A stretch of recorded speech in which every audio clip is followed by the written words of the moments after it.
Olá, nós estamos na série Como Criar Bons Hábitos e Como Se Livrar dos Maus, com base no livro de James Clear, Hábitos Atômicos. E nesse segundo vídeo, eu quero poder apresentar para você tanto a primeira lei quanto a segunda lei de como criar bons hábitos. Vamos direto ao ponto aqui.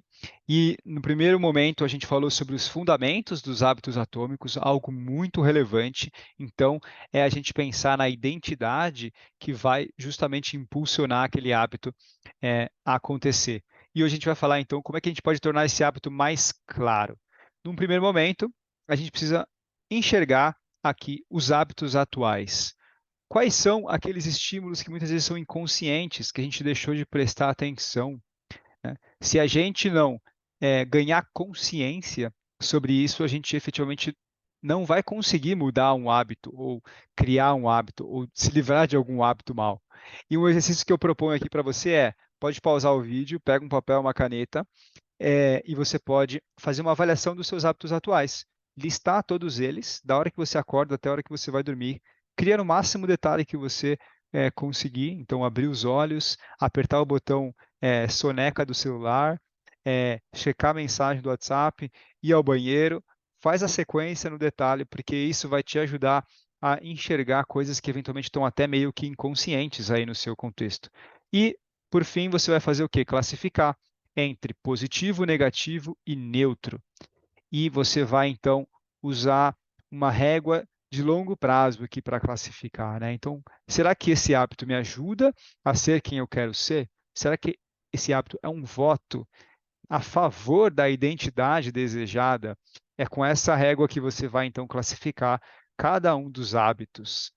Bom, e num segundo momento, ainda dentro dessa lei de tornar o hábito claro, para criar efetivamente um novo hábito, você pode então praticar dois exercícios muito simples aqui. Primeiro é a intenção de implementação. Você vai escrever: eu quero fazer tal coisa a tal hora e tal local.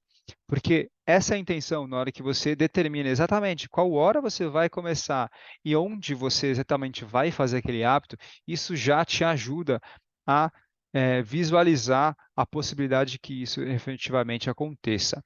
A outra coisa que você pode fazer é empilhar esse hábito em um hábito já praticado atualmente. Então, se tem algo que você já faz todos os dias, você efetivamente pode juntar um hábito atual a um novo hábito, né? Então, vamos supor que você queira meditar todas as manhãs, você pode, por exemplo, vincular esse hábito ao tomar café da manhã. Então, você, ao momento que você tirou a mesa do café da manhã e pôs na pia, ou eventualmente lavou a louça, imediatamente após esse hábito que você já faz todos os dias, você vai então até um determinado local e vai praticar a meditação, por exemplo.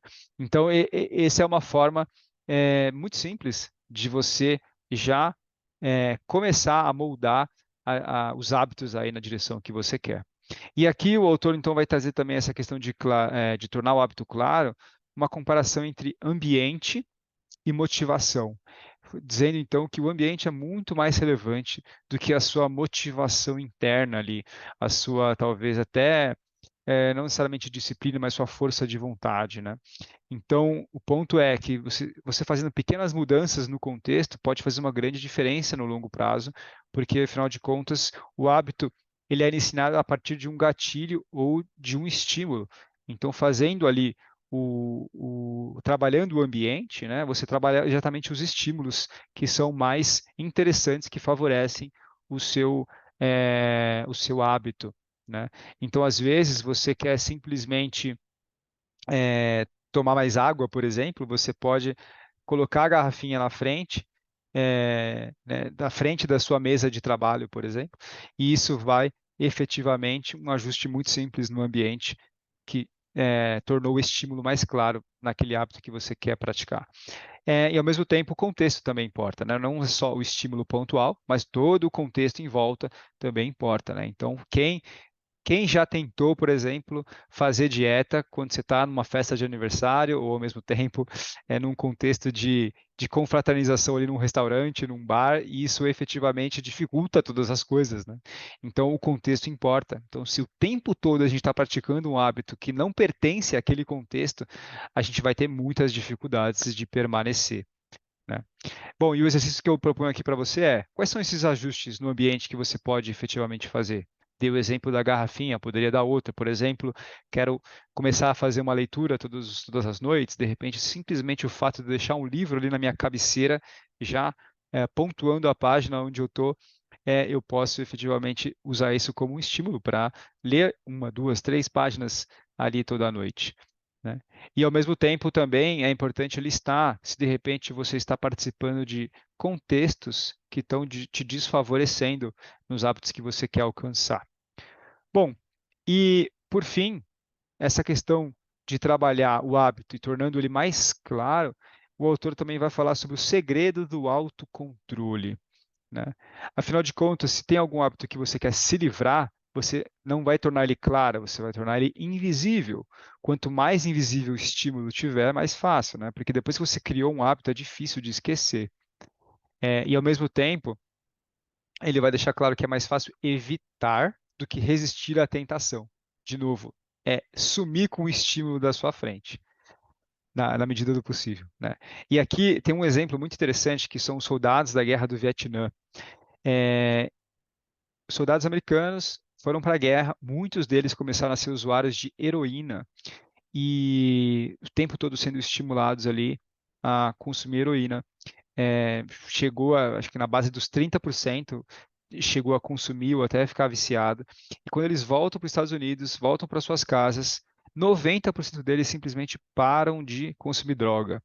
E isso quebrou muitos paradigmas, porque, caramba, como é que a pessoa simplesmente para de ser usuária de droga, né? Porque dependência química é uma coisa muito complexa de se contornar. Mas isso evidenciou o quanto os estímulos, é, se tornando invisíveis, a pessoa efetivamente tem muito menos chance de praticar aquele mau hábito que ela quer fazer. Então já não tinha mais droga disponível, já não era mais fácil acesso, isso simplesmente fez toda a diferença. Bom, isso também para reforçar o fato, então, de que o autor vai defender que autocontrole não é uma estratégia de longo prazo, mas de curto prazo. Você pode até ter força de vontade, porém, o que vai fazer a diferença é um ambiente disciplinado. Bom, e aí o que você pode fazer, então? Um exercício também prático, que é a partir daqueles hábitos ruins que você já listou ali em cima, você vai poder identificar quais são os estímulos que precisam ser reduzidos e quais são os ajustes que você pode fazer então nesses estímulos, né? Tudo isso vai então ajudar a corroborar então para que torne mais claro os estímulos de hábitos que você quer praticar e invisível aqueles que você não quer. Bom, isso tudo então é referente à primeira lei, tornar claro. Vamos para a segunda lei então, que é tornar atraente. Por que um hábito deveria ser atraente? E aqui vamos trazer três nuances aqui dessa questão, né?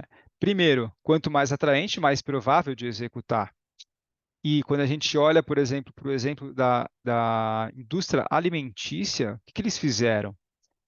Boa parte da indústria se desenvolveu, né, um portfólio de produtos juntando o açúcar, a farinha e a gordura. E essa combinação fez com que os produtos se tornassem extremamente palatáveis, irresistível aos olhos, difícil de parar de comer. E o que a gente precisa é, quais são as combinações de ingredientes aqui para os nossos hábitos que tornam esse hábito irresistível, né? E aqui também ele vai complementar, trazendo a ideia do feedback, o ciclo de feedback da dopamina.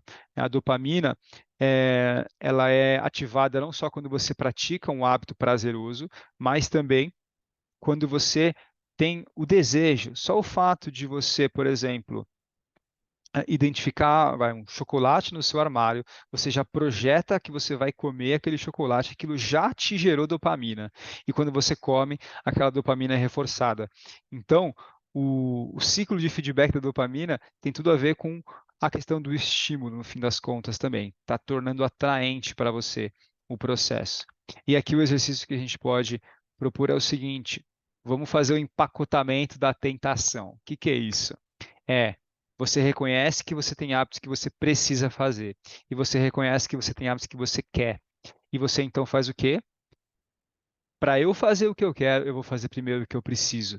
E você junta esses dois. E você pode, inclusive, juntar essa ideia com a ideia do, da primeira lei lá. Então, você tem ali o hábito atual que você já pratica. Você tem, então, na sequência, o hábito que você precisa fazer.